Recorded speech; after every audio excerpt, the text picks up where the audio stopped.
Why are we so afraid of something that hasn't even happened yet? The future. It's not here. It's not guaranteed. It doesn't even exist yet. It's just a mental picture, a collection of what ifs. And yet, it has power over us. It keeps people staring at the ceiling at 2 a.m. It fuels anxiety before opportunities even arrive. It makes intelligent, talented adults hesitate. It convinces capable people to shrink, delay, and second-guess themselves. How can something imaginary feel so real?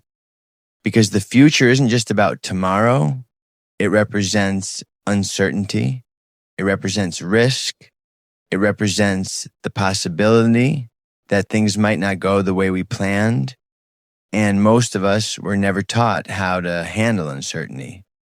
We were taught to chase security, to have a 5-year plan, to figure it out, to avoid mistakes. So when life doesn't come with guarantees, our minds fill in the blanks with worst-case scenarios. But here's the truth. The fear of the future isn't weakness, it's human. Today, we're going to unpack why this fear exists, where it really comes from, and how to stop letting it control your decisions. Because by the end of this video, the unknown won't feel like a threat. It'll feel like possibility. Let's get honest for a minute. We say we're afraid of the future, but that's not really accurate. We're not afraid of next year or 5 years from now. We're afraid of what could happen in that time. We're afraid of losing control, of failing in front of people, of being left behind while everyone else seems to move ahead, of choosing the wrong path and wasting years, of never becoming the person we imagined we'd be. That's the real fear. The future is just the container. Uncertainty is what's inside it. And the human brain, it hates uncertainty. Your brain isn't designed to make you happy. It's designed to keep you alive. Thousands of years ago, uncertainty meant potential danger. A sound in the bushes could be a predator. The unknown could kill you. So your brain evolved to treat uncertainty like a threat, even when it's just a job interview or a life decision. That's why your heart races before big moves, why you replay conversations at night, why your mind jumps straight to worst-case scenarios. It thinks it's protecting you, but sometimes that protection becomes a prison, and the very system meant to keep you safe keeps you stuck. Here's the uncomfortable truth most people don't want to admit. We want guarantees in a world that doesn't give them. We want a guaranteed career path, one that promises success if we just follow the steps. We want guaranteed relationships, love without heartbreak. We want guaranteed financial security, no risk, no loss. We even want a guaranteed version of ourselves, confident, successful, fulfilled. But life doesn't hand out contracts like that. There is no map that shows you exactly how everything will turn out. And that's what makes us uncomfortable. Because we've been conditioned to believe we should have it figured out. That clarity should come first. But clarity doesn't come before action. Clarity comes because of action. You learn by doing. You grow by risking. You discover by moving. And that's terrifying. Because action means exposure. Exposure means you could fail.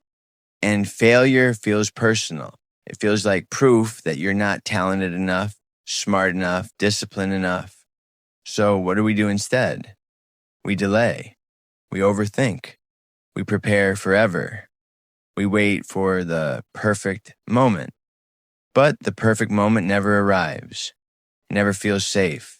It always feels like a jump. And growth only happens when you're willing to leap anyway.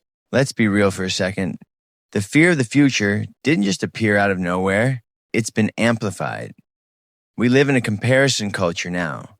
You wake up, grab your phone, and within minutes, you're scrolling through everyone else's milestones. Someone your age just bought a house, someone launched a business, someone got engaged, someone's traveling the world, smiling on a beach on a random Tuesday, and suddenly your life feels late. Your progress feels small, your timeline feels wrong. You start asking yourself questions you weren't even thinking about 5 minutes ago. Am I behind? Did I mess up? Did I choose the wrong path? Is it too late for me? But here's the part nobody talks about. You're comparing your behind the scenes to someone else's highlight reel. You're comparing your messy middle to their polished outcome. You don't see their anxiety, their debt, their failed attempts, their therapy sessions, their breakdowns at 1 a.m., their pivots and restarts. You only see the win, and wins without context create pressure. Pressure turns into panic, and panic convinces you that your future is falling apart, when really, you're just in progress. Another powerful reason we're afraid of the future: regret, not failure, not embarrassment. Regret. We don't want to wake up at 60 years old, replaying our lives in our heads, whispering, I should have tried. I should have taken that risk. I should have left when I knew it was wrong. I should have started when I had the chance. I should have believed in myself. That thought terrifies us. But here's the paradox nobody talks about. The fear of future regret often creates present paralysis. We become so obsessed with not making the wrong choice that we stop choosing at all. We overanalyze. We wait for certainty. We search for guarantees. But indecision is still a decision. Choosing nothing is choosing comfort. Choosing comfort is choosing stagnation. And staying stuck is still movement, just not forward. Here's the truth. You will regret some things in life. Everyone does. That's part of being human. You can't navigate a complex life without a few wrong turns. But studies and life experience both show something powerful. People regret the chances they didn't take far more than the risks they did. Imperfect action teaches you. Inaction haunts you. One builds wisdom, the other builds what if, and what if is heavier than failure. We tell ourselves that if we worry enough, think enough, plan enough, we'll feel in control. But worrying doesn't create control. It creates the illusion of control. It tricks you into believing that mental rehearsal equals preparation. That if you imagine every worst-case scenario, you'll somehow prevent it. You won't. There are things you simply cannot control. You can't control the economy. You can't control other people's decisions. You can't control sudden changes, unexpected loss, or life throwing a curveball when you least expect it. And trying to control the uncontrollable will exhaust you. But here's where your real power lives. You can control your effort. You can control your attitude. You can control your response when things go sideways. You can control how committed you are to growing through what you face. The future becomes less terrifying when you stop trying to predict every outcome and start trusting your ability to adapt. Confidence isn't saying, I know exactly how this will play out. Confidence is saying, even if it doesn't go my way, I'll adjust. I'll learn. I'll recover. I'll figure it out. That's real control, and that's real power. Here's the mindset shift that changes everything. The future is not something that just happens to you. It's something you're creating right now, not someday, not next year, today. Every habit you repeat, every choice you make, every conversation you avoid or lean into, every boundary you set or don't set, every risk you take or shrink from. These small daily decisions are quietly building your tomorrow. You don't randomly wake up in a different life 5 years from now. You wake up in the life your patterns built. That means the future isn't some unpredictable monster waiting in the dark. It's a mirror. It reflects what you consistently do. And if you don't like the direction things are heading, that's not a reason to panic. It's a reason to adjust. You don't need a dramatic overnight transformation. You need small shifts, a better morning routine, one hard conversation, one brave decision, one disciplined habit repeated daily. Small courage compounds, small consistency multiplies. And over time, those small actions create outcomes that look massive. Your future isn't decided in one big moment. It's shaped in the quiet choices you make every single day. We spend so much time obsessing over one question. What if it goes wrong? What if I fail? What if I embarrass myself?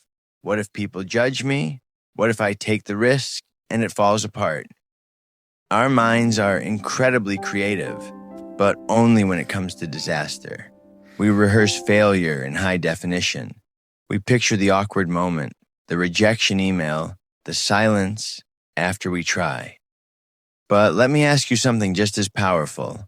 What if it goes right? What if you succeed beyond what you imagined? What if you meet the exact people who change your life? What if the risk unlocks a version of you that's been waiting to come out? What if the struggle builds strength you couldn't develop any other way? What if the leap pays off? Why do we assume the future will betray us? Your imagination is neutral. It will create whatever story you feed it. And the truth is, you have just as much evidence that things can work out as you do, that they can fall apart. You've survived hard days before. You've figured things out before. You've grown through challenges before. Maybe, just maybe, the future isn't waiting to break you. Maybe it's waiting to elevate you. Here's the truth most people spend years trying to avoid. The future will always be uncertain. That part never changes. There will never be a moment when life suddenly hands you total clarity, zero risk, and guaranteed outcomes. But what can change is your relationship with that uncertainty. You have two choices. You can live cautiously, constantly trying to avoid mistakes, playing it safe, shrinking your dreams so nothing feels too risky. Or you can live courageously, understanding that mistakes aren't signs you're failing, they're signs you're growing. The future isn't a monster hiding in the dark, waiting to attack you. It's a blank page. And blank pages aren't dangerous. They're powerful. You don't need absolute certainty to move forward. You need courage. And courage isn't the absence of fear. It's not confidence without doubt. It's action in the presence of fear. It's showing up even when your voice shakes. It's starting before you feel ready. It's trusting yourself without a guarantee. So if you're afraid of the future right now, good. That means you care about your life. Just don't let fear hold the pen. Let it be the fuel. And start writing your story anyway.